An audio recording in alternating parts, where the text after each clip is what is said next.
Nursing directory പുതിയൊരു വീഡിയോയിലേക്ക് അവർക്കും സ്വാഗതം. അപ്പോൾ അങ്ങനെ കെയ്യുടെ എക്സാംസ് എല്ലാം കഴിഞ്ഞ് എല്ലാവരും തിരിച്ച് നാട്ടിലേക്ക് എത്തിയിട്ടുണ്ടാവും. കെയ്യക്ക് നിരവധി കുട്ടികളാണ് ഈ ഒരു വർഷം എക്സാം എഴുതാനായിട്ട് കർണാടകയിൽ വിവിധ സെന്ററുകളിൽ പോയിരുന്നത്. നിരവധി കുട്ടികൾ ഈ പറയുന്ന പോലെ കോളേജുകൾ വിസിറ്റ് ചെയ്യുകയും അതുപോലെ തന്നെ അഡ്മിഷൻസ് എടുക്കുകയും ചെയ്തിട്ടുണ്ട്. അപ്പൊ പല കുട്ടികളും പറയുന്ന ഒരു കാര്യമാണ്, പല കോളേജുകളിലും അവര് ഇന്ന ബാച്ചിലാണ് അഡ്മിഷൻ എടുത്തത്, അല്ലെങ്കിൽ സബ് കോളേജുകളിലേക്കാണ് അഡ്മിഷൻസ് എടുത്തതെന്നൊക്കെ കുട്ടികൾ പറയുകയുണ്ടായിരുന്നു. അപ്പോൾ നമ്മൾ ഒരു കാര്യം ശ്രദ്ധിക്കേണ്ടത്, ഈ ഒരു സമയത്ത് നിങ്ങൾ കോളേജുകളെ കുറിച്ച് വ്യക്തമായിട്ട് മനസ്സിലാക്കുക. അപ്പോൾ മെയ് മാസം 20-ാം തീയതിയാണ് KCETയുടെ റാങ്ക് ലിസ്റ്റുകൾ പബ്ലിഷ് ചെയ്യപ്പെടുക. അപ്പോൾ ഒരു മാസത്തിനുള്ളിൽ തന്നെ ഈ പറയുന്ന KCETയുടെ റാങ്ക് ലിസ്റ്റ് വരികയും അത് കഴിഞ്ഞതിന് ശേഷം അലോട്ട്മെന്റ് പ്രോസസ്സും ഉണ്ടാവുന്നതാണ്. അപ്പോൾ നിരവധി കുട്ടികൾ ചോദിക്കുന്നതാണ്, ഇപ്പോഴേ നിങ്ങൾ പ്രീ ബുക്ക് ചെയ്യേണ്ട ആവശ്യമുണ്ടോ, അതുപോലെ തന്നെ ഈ കെയ്യുടെ റിസൾട്ട് വന്നിട്ട് മാത്രം നമ്മൾ അഡ്മിഷൻസ് എടുത്താൽ മതിയോ എന്നൊക്കെ ചോദിക്കാറുണ്ട്. അപ്പോൾ എനിക്ക് പറയാനുള്ള രണ്ട് കാര്യങ്ങളാണ്. അതായത് പല വീഡിയോയിൽ ഞാൻ നേരത്തെ സൂചിപ്പിച്ചിട്ടുണ്ടായിരുന്നു, അതായത് ചെറിയ ഫീസിലുള്ള കോളേജുകൾ നിങ്ങൾ കഴിവതും നേരത്തെ പ്രീ ബുക്ക് ചെയ്ത് വെക്കുക എന്നുള്ളതാണ് എനിക്ക് പറയാനുള്ളത്. ഇപ്പോൾ ബാംഗ്ലൂർ അല്ലെങ്കിൽ കർണാടകയിലൊക്കെ നോക്കിക്കഴിഞ്ഞ് കഴിഞ്ഞാൽ ചെറിയ ഫീസിൽ തന്നെ നിരവധി കോളേജുകൾ അവൈലബിൾ ആണ്. പക്ഷെ പല കോളേജുകളിലും അമിതമായിട്ടുള്ള ഫീസ് ഈടാക്കി. ഇപ്പം നോക്കിക്കഴിഞ്ഞാൽ 8 ലക്ഷം 9 ലക്ഷം അതിന് മുകളിലേക്കുള്ള ഫീസിലാണ് പല കോളേജുകളിലും ഉണ്ടാവുക. പക്ഷേ ചെറിയ ഫീസിൽ ഏകദേശം 6.5 ലക്ഷം രൂപ തൊട്ട് ടോട്ടൽ പാക്കേജിൽ നല്ല ഫെസിലിറ്റീസോടുകൂടി തന്നെ പഠിപ്പിക്കുന്ന കോളേജുകളും ഉണ്ടെന്നുള്ളതുകൊണ്ട് മനസ്സിലാക്കുക. അപ്പോൾ നിങ്ങൾ നിങ്ങളുടെ ഫീസ് ബഡ്ജറ്റും കാര്യങ്ങളും മനസ്സിലാക്കി നല്ല കോളേജുകൾ നിങ്ങൾക്ക് നേരത്തെ തന്നെ അഡ്മിഷൻസ് എടുക്കാനുള്ള പോസിബിലിറ്റി ഉണ്ടെന്നുള്ളത് കൂടെ ശ്രദ്ധിക്കുക. അപ്പോൾ ഞാൻ പലതവണ പറഞ്ഞിട്ടുള്ള ഒരു കാര്യമാണ്, എന്നാലും നിരവധി കുട്ടികൾ ഈ പറയുന്നത് പോലെ പല കോളേജുകളിലും അഡ്മിഷൻസ് എടുത്തു കഴിഞ്ഞതിന് ശേഷം കോൺടാക്ട് ചെയ്യാറുണ്ട്. പല കോളേജുകളും ഇപ്പോൾ സബ് കോളേജുകളോ അല്ലെങ്കിൽ അഫിലിയേഷൻസ് ഇല്ലാത്ത ബാച്ചസോ ഒക്കെ ആയിരിക്കും അവർ അഡ്മിഷൻസ് എടുക്കുക. അപ്പോൾ നമ്മൾ ശ്രദ്ധിക്കേണ്ട ഒരു കാര്യം എന്നുള്ള അഫിലിയേഷൻസ് ഉള്ള പ്രോപ്പറായിട്ട് പോകുന്ന കോളേജുകളാണെന്നുള്ളത് വ്യക്തമായിട്ട് നിങ്ങൾ മനസ്സിലാക്കേണ്ടതായിട്ടുണ്ട്. നമ്മളൊരു കാര്യം മനസ്സിലാക്കേണ്ടത്, കർണാടകയിൽ ഏകദേശം 800-ൽ കൂടുതൽ കോളേജുകൾ നഴ്സിംഗ് കോളേജുകളാണ് പ്രവർത്തിക്കുന്നത്. അതിൽ 300-ൽ പരം കോളേജുകളിലൊക്കെ അഫിലിയേഷൻസ് ഇല്ലാതെ പ്രവർത്തിക്കുന്ന കോളേജുകളാണ്. പല കോളേജുകളിലും മെയിൻ കോളേജുകളുടെ സബ് കോളേജുകളായിട്ടും ഒക്കെ പ്രവർത്തിക്കുന്ന കോളേജുകളുണ്ട്. അപ്പോൾ മെഡിക്കൽ കോളേജുകളുടെ കീഴിൽ പോലും അംഗീകാരമില്ലാത്ത സബ് കോളേജുകൾ പ്രവർത്തിക്കുന്നുണ്ടെന്ന് മനസ്സിലാക്കുക. ഇപ്പോൾ പരീക്ഷകൾ വരുന്ന ദിവസങ്ങളിലൊക്കെ നടക്കുന്നുണ്ട്. ഫസ്റ്റ് സെമസ്റ്ററിന്റെ പരീക്ഷകൾ നടക്കുന്നുണ്ട്.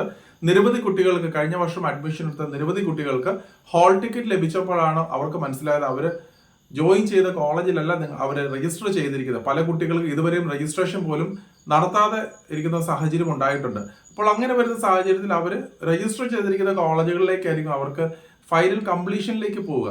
പല കോളേജുകളും അംഗീകാരമില്ലാത്ത കോളേജുകളും ഒക്കെ ആണെന്നുള്ളത് ഈ ഒരു സമയത്താണ് പല കുട്ടികൾക്ക് മനസ്സിലായത്. അപ്പോൾ അവരെ സംബന്ധിച്ച് ഒരു വർഷം അവരുടെ നഷ്ടപ്പെട്ടു, ഇത്രയും ഫീസും അവരുടെ നഷ്ടപ്പെട്ടു എന്നുള്ളതാണ്. അപ്പോൾ നമ്മൾ കഴിവതും സിംഗിൾ കോളേജുകളിൽ നിങ്ങൾ അഡ്മിഷൻസ് എടുക്കുക. നിരവധി കോളേജുകൾ അവൈലബിൾ ആണെന്നുള്ളത് കൊണ്ട് ശ്രദ്ധിച്ച് മനസ്സിലാക്കുക.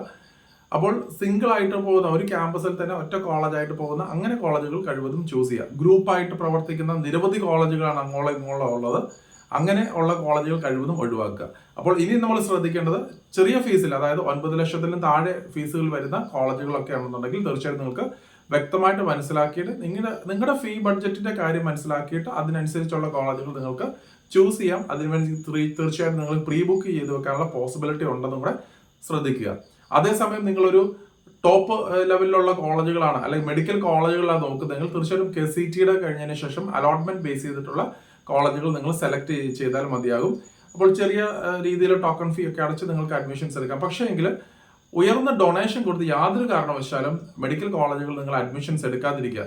പല കുട്ടികളും പറയുന്ന ഒരു കാര്യമാണ്, ഇന്ന ഏജന്റിന് 2 ലക്ഷം രൂപ അവർ ഡൊണേഷനായിട്ട് കൊടുത്തു, ഇന്ന കോളേജിൽ വാങ്ങിച്ചു തരാമെന്ന് പറഞ്ഞു. അങ്ങനെയൊന്നും സംഭവിക്കത്തില്ല എന്നുള്ളത് മനസ്സിലാക്കുക. അപ്പം മെഡിക്കൽ കോളേജുകളിലൊക്കെ തീർച്ചയായിട്ടും ഡിമാൻഡ് കൂടുതലുള്ളതുകൊണ്ട് തന്നെ അത്യാവശ്യം KCETയുടെ റാങ്ക് ലിസ്റ്റും കാര്യങ്ങളും കൂടെ മനസ്സിലാക്കി, അല്ലെങ്കിൽ അതിനോട് ആനുപാതികമായിട്ടായിരിക്കും നിങ്ങൾക്ക് അഡ്മിഷൻസ് ലഭിക്കാനുള്ള പോസിബിലിറ്റി ഉണ്ടാവുക. പക്ഷെ ചില കോളേജുകളിൽ ഈ കോളേജിന്റെ സൈഡിൽ നിന്നും സപ്പോർട്ട് ലഭിക്കുമെന്നുള്ളതിനാൽ ചെറിയ രീതിയിൽ ഫീസ് നൽകി നിങ്ങൾക്ക് പ്രീ ബുക്ക് ചെയ്യാനുള്ള പോസിബിലിറ്റിയും ഉണ്ടെന്നും കൂടെ നിങ്ങൾ ശ്രദ്ധിക്കേണ്ടതായിട്ടുണ്ട്. അപ്പോൾ ഇത്തരം കാര്യങ്ങൾ നിങ്ങൾ ശ്രദ്ധിക്കുക. അപ്പോൾ ചെറിയ ഫീസിലുള്ള കോളേജുകൾ തീർച്ചയായിട്ടും നിങ്ങൾക്ക് അഡ്മിഷൻ കൺഫേം ചെയ്ത് മുന്നോട്ട് പ്രീ ബുക്ക് ചെയ്ത് മുന്നോട്ട് ലീഡ് ചെയ്യാം. കാരണം KCETയുടെ ഫീ ഡീറ്റെയിൽസ് നമ്മൾ നോക്കുമ്പോൾ 1,40,000 രൂപ ട്യൂഷൻ ഫീ തന്നെയാണ് ഈടാക്കുന്നത്. അപ്പോൾ അതുപോലെ തന്നെ എക്സ്ട്രാ ഫീസുകൾ ഈടാക്കാനുള്ള പ്രൊവിഷനും അവിടെ ഗവൺമെന്റ് തലത്തിൽ നൽകിയിട്ടുണ്ട്. അതുകൊണ്ട് തന്നെ ഏകദേശം ഒരു 2 ലക്ഷം രൂപയായിരിക്കും ഈ പറഞ്ഞ എക്സ്ട്രാ ഫീയും ട്യൂഷൻ ഫീയുമായിട്ട് ഉൾപ്പെടുത്തുവാൻ സാധ്യതയുള്ളത്. പിന്നെ ഒരു കോളേജിനെ സംബന്ധിച്ചെന്ന് പറയുമ്പോൾ ഹോസ്റ്റലിൽ വരുമ്പോൾ അവരുടെ ഹോസ്റ്റൽ ഫെസിലിറ്റീസിനനുസരിച്ച് ഏത് ഫീസിൽ വേണമെങ്കിലും ആകാം. 80,000 മുതൽ 1 ലക്ഷം രൂപ വരെ അവർക്ക് വേണമെങ്കിൽ ചാർജ് ചെയ്യാനുള്ള പോസിബിലിറ്റി ഉണ്ട്. അപ്പോൾ 2 ലക്ഷം രൂപ വെച്ച് per year tuition fee plus extra fees വരുമ്പോൾ തന്നെ 4 വർഷം കൊണ്ട് 8 ലക്ഷം രൂപ ഫീസ് ആകുന്നുണ്ട്. ഇത് കൂടാതെ തന്നെ 1 ലക്ഷം രൂപ വെച്ചിട്ട് നമ്മൾ ഫീസ് ചാർജ് ചെയ്താൽ, അതായത് ഹോസ്റ്റലിലും ഭക്ഷണത്തിന്റെ താമസത്തിനൊക്കെ ചാർജ് ചെയ്താൽ തീർച്ചയായിട്ടും 4 ലക്ഷം രൂപ അങ്ങനെയും വരും. ഏകദേശം 11-12 ലക്ഷം രൂപ വരെ മാക്സിമം ചാർജ് ചെയ്യാനുള്ള ഓപ്ഷൻസ് ഗവൺമെന്റ് തലത്തിൽ നിന്ന്, അല്ലെങ്കിൽ കർണാടക എക്സാമിനേഷൻ അതോറിറ്റിയുടെ സൈഡിൽ നിന്ന് നൽകിയിട്ടുണ്ട് കോളേജുകൾക്ക്. അതുകൊണ്ട് തന്നെ 9 ലക്ഷത്തിന് താഴോട്ടുള്ള കോളേജുകൾ നമ്മൾ പ്രീ ബുക്ക് ചെയ്ത് വെച്ചാൽ നമ്മൾ ആ ഒരു ഫീസിൽ തന്നെയായിരിക്കും നിങ്ങൾക്ക് ലേറ്റർ ആണെങ്കിലും അഡ്മിഷൻസ് ലഭിക്കാൻ സാധ്യതയുള്ളത്.